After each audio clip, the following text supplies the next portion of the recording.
Hello everyone. ఇప్పుడైతే పెళ్ళి కోసం కావాల్సిన సామాన్లు అవి తీసుకోవడానికైతే వెళ్తున్నాం. గ్రోసరీ ఐటమ్స్ అండ్ వీరభద్రుడి భవనానికి కావాల్సిన పూజ సామాగ్రి అవన్నీ తీసుకోవాలి కదా. సో పంతులు అయితే లిస్ట్ ఇచ్చారు.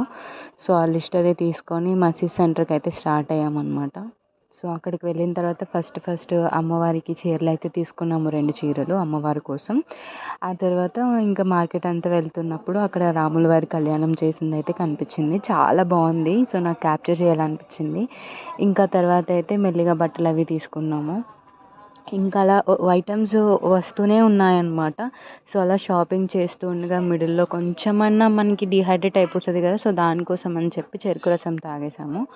ఆ తర్వాత మళ్ళీ పూజ సామాన్లు తీసుకున్నాం అనమాట వీరభద్రుడి భవనం కోసం. ఇంకా పువ్వులు, టవల్స్ ఇవన్నీ తీసుకున్నాము. ఇంక ఇక్కడ అయితే ఒక షాప్కి వచ్చాము. ఆ షాప్ దగ్గర చాలా బార్గింగ్ చేసామన్నమాట.